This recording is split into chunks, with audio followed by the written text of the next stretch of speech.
And now we come to trade of the day, the highlights of this week's trades. Let's get into it.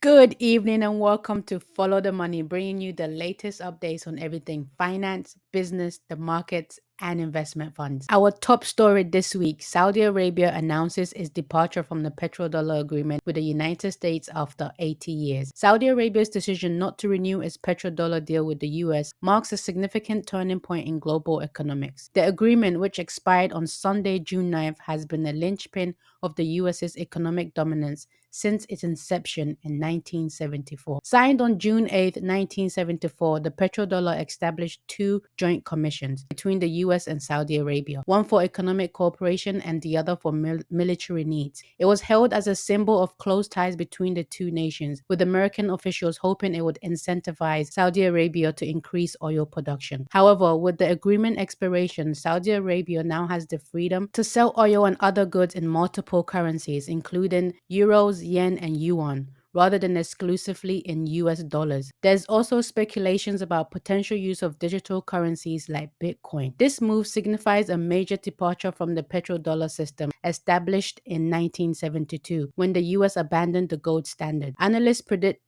that this decision will accelerate the global shift away from the US dollar, potentially reshaping the landscape of international finance. The implications of Saudi Arabia's decision are far reaching and could lead to significant financial upheaval in the months and years ahead. Also, on Follow the Money, Goldman Sachs, the renowned Wall Street giant, is set to embark on an ambitious lending initiative targeting ultra wealthy private bank clients. An exclusive report revealed that the firm plans to double its lending to clients with account sizes exceeding 10 million over the next 5 years. This strategic move aims to bolster Goldman's wealth management operation by offering substantial loans for high-value purchases ranging from luxury homes to sports teams. Goldman's CEO David Solomon emphasized the bank's readiness to cater to borrowing needs of its ultra-wealthy clientele, positioning the institution competitively in the lending market. Although specific figures were not disclosed, Goldman's private bank currently holds outstanding loans totaling 33 billion in the first quarter alone, with additional undisclosed commitments expected to increase the total. This unprecedented lending initiative underscores Goldman Sachs' strategic shift towards expanding its lending portfolio within the private banking sector, signaling a significant evolution in its wealth management strategy. That's all for Follow the Money this week. Thank you for joining us. Join us again next week in the latest updates in the world of money. Back over to the studio for Trade of the Day. Welcome to Trade of the Day, our weekly series where we reveal the secrets to achieving consistent weekly profits in a fast-paced world of day trading. Join us every week on this exhilarating journey as we decode the strategies and mindset needed to harness the power of the market and unlock remarkable financial growth. Whether you're a new trader seeking to build your wealth or a seasoned investor aiming to amplify your gains, our series is your roadmap to success. Get ready to revolutionize your trading approach and embark on a path towards achieving your financial dream one week at a time. Also, we love to know where in the world you're tuning in from, so post in the comments below. A reminder that this is not financial advice and that trading comes with real risk. My name is Alice and I help traders and investors who struggle with confidence to make money in the financial markets find consistency and scale to achieve financial freedom, time freedom, and location freedom. I believe trading is the greatest wealth building tool of all time, and everyone on this planet needs access to this skill. I'm on a mission to impact 1 million people through trading by 2030. Let's go. Coming up this week, this is how you could have made 5% in the market, taking one trade a week, using one model, risking no more than 2% of your equity, looking to make a 1 to 3, risking 2% to make 6%. We had a total of 4 trades this week for a potential return of 10%. Monday's trade would not have counted as there was no economic news. It's important to know that everything that we share here is how we trade at I'm the Trader. But before we dive into this week's trade of the day, let's talk about having a trading edge and what that entails. A trading edge is one of the 3 pillars every trader must have in their trading to survive and thrive in the financial market. If you don't have these 3 pillars in your trading, you're setting yourself up to fail. Confidence in your trading edge comes from 3 things. 1, understanding the market and how it operates. 2, having one trading model that has IPDA signatures. 3, having a plan and process that you follow every single day. Successful trading is boring. You're doing the same thing over and over again. This is the 3-step process I use to take trades weekly. Step 1, condition. This is based on the high time frame directional bias. Step 2, stage. What sets up your trade? What does it look like? Step 3, execution. Can you execute? Have your entry criteria been met to get in that trade? The most important step is step 2, stage, because once you understand where the market is going and you understand the setup, the entry is easy. Also, guys, if you understand price flows that occur around key highs and lows intraday, you'll have everything you need for setup. Step 1, condition. Determine the high time frame directional bias. Where is the weekly candle likely to go? What is it reaching for? This will give you your condition going into the week. Several factors go in to determine the high time frame directional bias. However, there's only two options. Is either you're expecting the weekly candle to expand higher, or you're expecting the weekly candle to expand low. Then we have step 2, stage. What sets up your trade? What does it look like? First, we look at the economic calendar for the week. It lets us know when to look for a setup. We look for medium to high impact news drive to narrow our focus. We stock setup on calendar day and after the news release. The optimal days to trade this week were Tuesday, Wednesday, Thursday, and Friday, because those were the days where we had high to medium impact news. Secondly, we look at what sets up the trade and what does it look like. This will be your model. If your weekly analysis suggests that price is going higher, then you're in a buy program and should be hunting long formation. For our sell model, we want to see price trade below a key low, displacement higher causing a market structure shift. The displacement leg higher must have a fair value gap busy near the swing low. We wait for a swing high to form to anticipate execution. If your weekly analysis suggests that price is going lower, then you're in a sell program and should be hunting sell formations. For our sell model, we want to see price trade above a key high, displacement lower causing a market structure shift. The displacement lower must have a fair value gap CB near the swing high. We wait for a swing low to form to anticipate execution. Step 3, execution. Once the stage is set, when and how do you execute? For execution, we're looking to enter in a fair value gap or order block created in a displacement leg that took market structure. You have two options here. You can either enter a limit order at the order block or a limit order at the fair value gap. We use the fair value gap near the equilibrium of the range. You can also use the low hanging fruit option, meaning the one closest to price. Stop loss will go at the swing low for a buy and at the swing high for sell, and you're always targeting a 1 to 3. It's important to know that you can have both model form in a span of a day or a week, but your high probability trades will be in the direction of your weekly program. Here are some factors to consider for high probability setup. First, we have time, the most important aspect of trading. At what time is the setup occurring?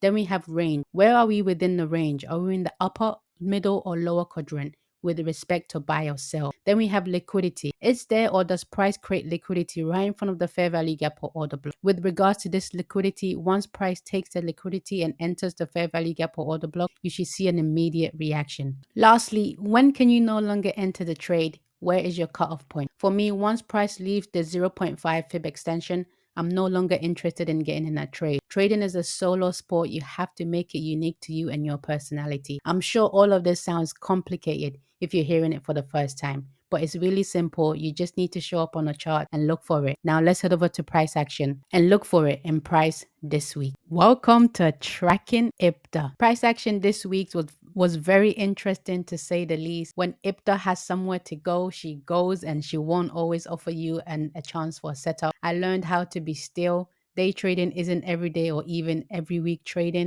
When we get into trading, we think that we must constantly be in the markets, and if we're not in the markets, then we're missing the move and then we have to be in the move. And the reality is that you really don't. It's okay to sit on your hands and do nothing.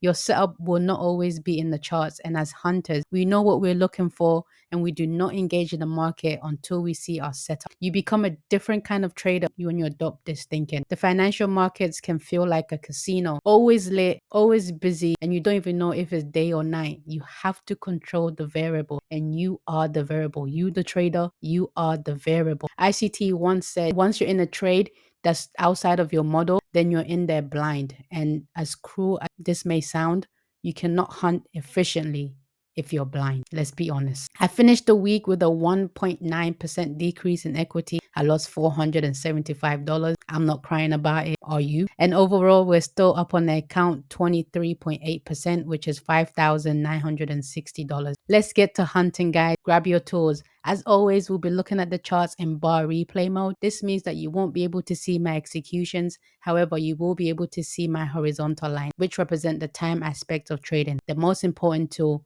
you need to track down IPTA. Now remember, even though I'm going to show you both buy and sell setups, it's important to know that your high probability trade will be in the direction of your weekly program. You can take counter trend trades with this model. For example, you can take sell setups even if your higher time frame direction is bullish, and vice versa. Your probability of winning reduces significantly when you go against the high time frame directional bias. We're going into this hunt with the understanding that you guys have already arrived at your higher time frame directional bias. This is a hunt purely for just setups. To the hunt.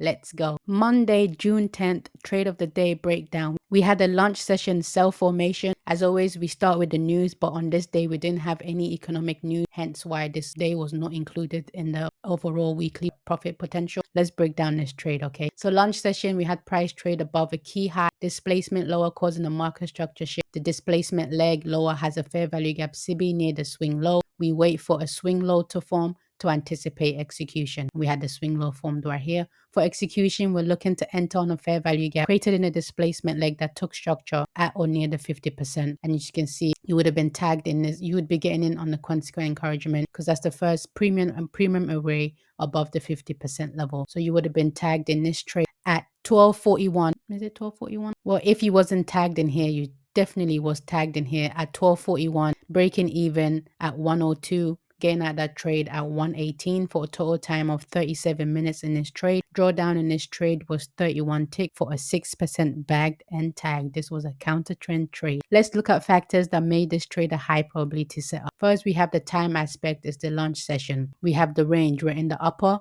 middle to upper quadrant of the range. We're in the premium for a sell. And we also have liquidity. We have this short-term high created in front of the consequent encouragement. We have liquidity created in front of the fair value gap, making this 3 out of 3 for a high probability trade that netted you 6% for the day. The model states that we're looking for days where there's a high to medium impact news. So this trade would not have count. You wouldn't have taken this trade, but obviously on a different account, you could have took this trade. Wednesday, June 12th, trade of the day breakdown. We had a PM session buy formation that failed. Let's break it down.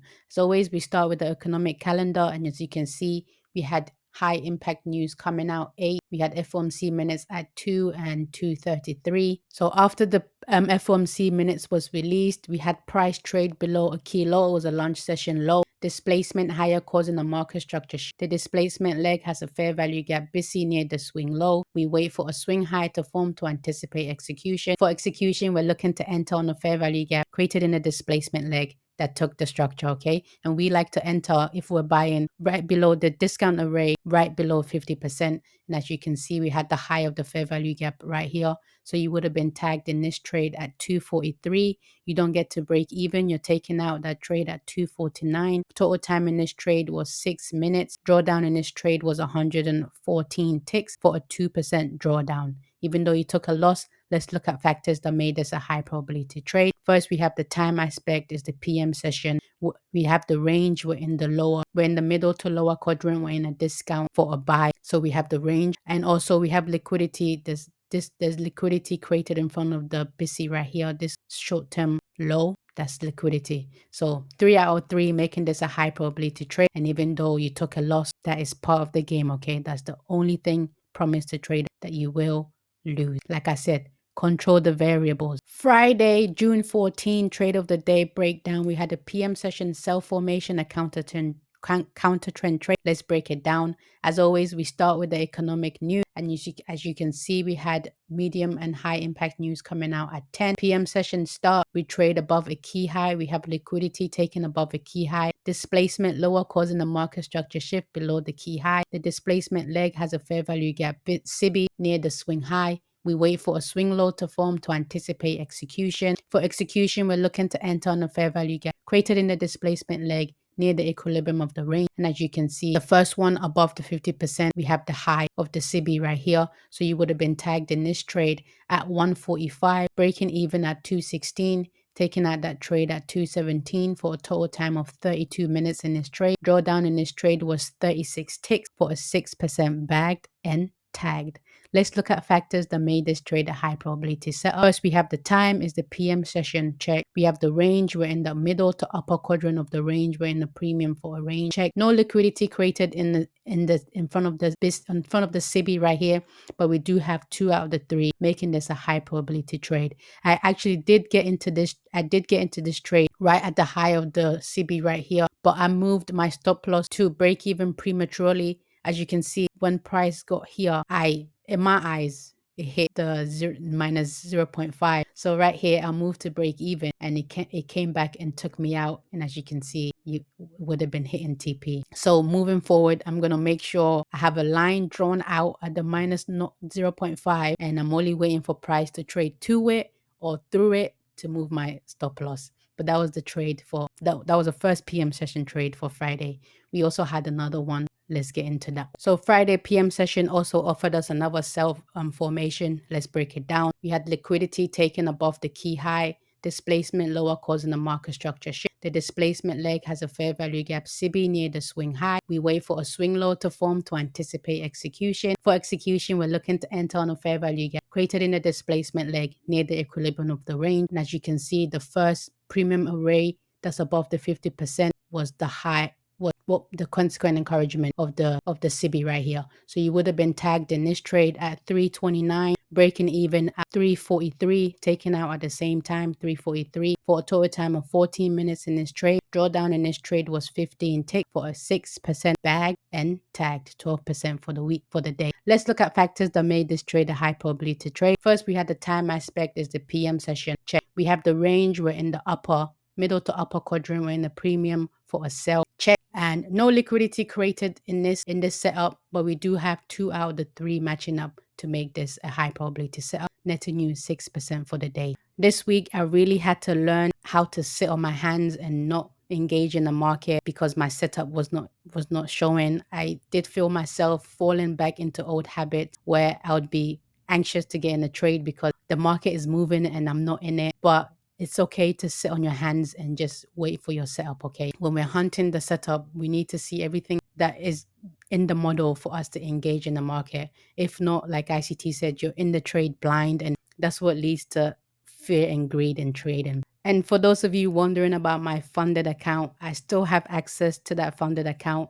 My number one priority right now is protecting my access to that account. So I'm sticking to the rules and I'm making sure that I'm doing everything I need to do so I can keep access to that account. Top Step requires you to have 5 winning days of over $200 before you can reach your payout. I'm at 3 days now. 2 more days and I get to my first payout, which is the goal to get to my first payout. So an update on that funded account. I still have it. I'm still trading it and it's still active, okay? We're working on getting to that first payout stage, okay? When I get there, don't worry, you guys will be the first one to know. That will be all for Tracking IFTA this week. Thank you for joining us. Join us again next week, all right? Every week, we have shown you at least 1 or more opportunities that could have netted you 5%. With a 2% risk, if you had taken all 3 trades this week, you'd be looking at 10% for the week. But remember, we're only looking for 1 trade that will net us our 5%, and we're done trading. As traders, we must be content with enough, and we must learn to limit trade frequency. The less you're in the market, the less of your money it will take. Thank you guys for watching. I hope you found Trade of the Day insightful, and hopefully you enjoyed this one. Deciding to become a trader is the greatest decision one will ever make. It is the fastest way to build the life that you want, and too many of us fail at it. 90% actually. This is because we're not equipped with the right tools to ensure survival, let alone thrive. There's a way to succeed at trading. Trade of the Day is about showing you how we at I'm the Trader are doing and how you can do it too. Always remember, this skill is not easy to master, but it's also not impossible. You only fail when you quit. Thank you for watching. See you all next Saturday, same time, same place. Happy hunting.